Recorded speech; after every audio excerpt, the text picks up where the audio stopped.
Okay, so if we're going to be writing an introduction for rhetorical analysis on Don't Blame the Eater by David Zinchenko, which is this article right here in the New York Times, it's also in your They Say, I Say book, then it would go something like this. And you can follow this as a general format for what you would do in your own essay about a different topic. So you'd start with a general statement.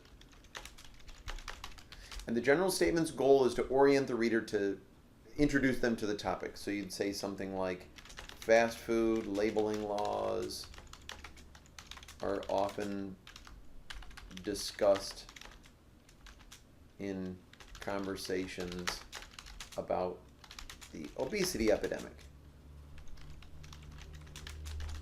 in America. Then you would include some background information. And this sort of acts as a transition to the article that you are going to summarize. So you say something like fast food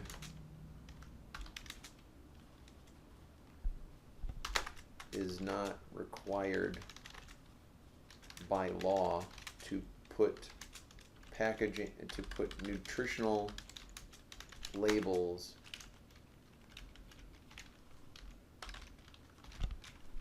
on their food.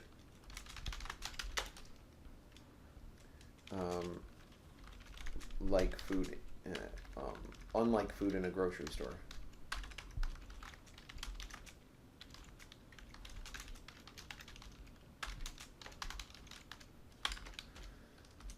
Then you introduce the summary, okay? So the summary part of the article, you say something like, David Zinchenko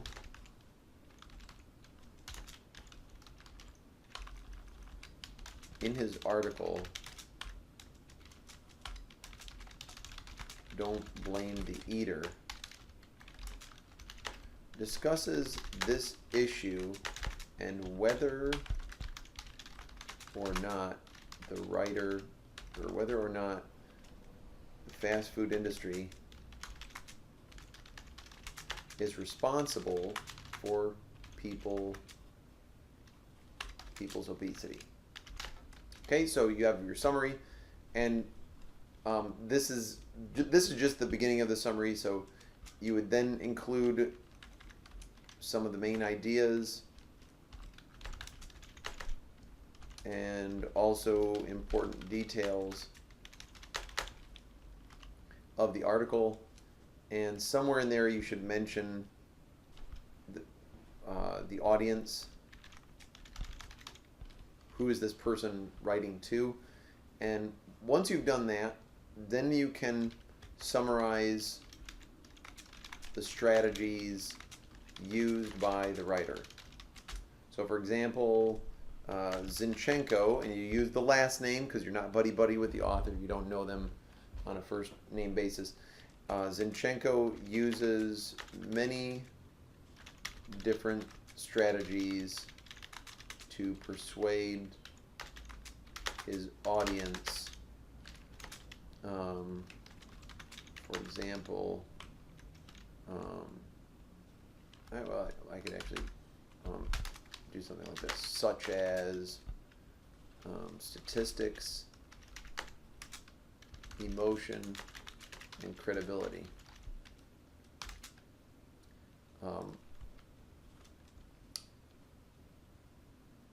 Now you move on to your thesis statement.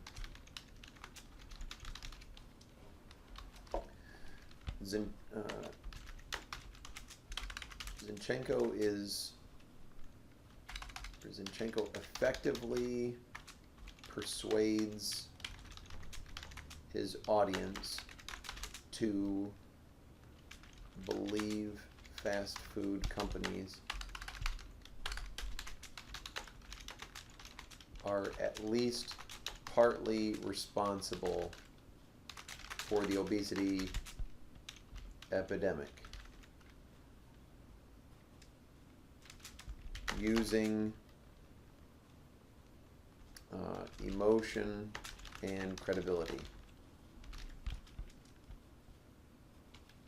And I'll add in the organization, using an effective organization as well as appeals to emotion and credibility.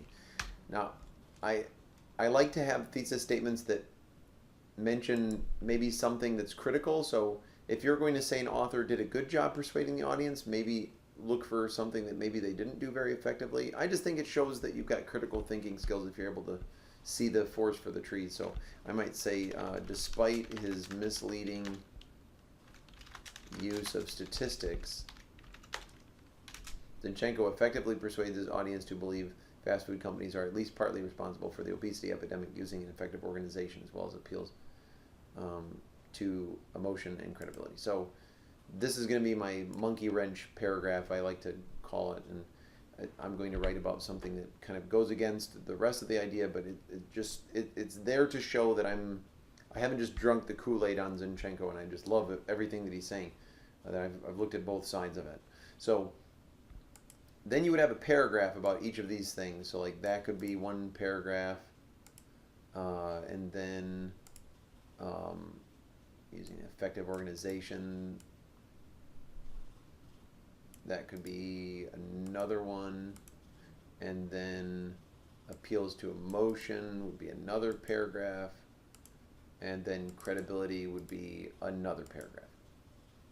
So that's what you would do to sort of set up the entire introduction and the thesis statement. Now notice in this, I don't say anything about what I believe. I don't say like, and I think it's terrible that those companies do that, or I don't say, you know what, it's nobody's fault but the individual for why people are obese. So I don't say any of my opinion. I don't say if I'm for or against what Danchenko's talking about. I just say what I think as far as his article, what is his idea, did he effectively persuade his audience, and what were the methods that he used. So I hope that gives you an idea about how to set up your introduction and your thesis statement.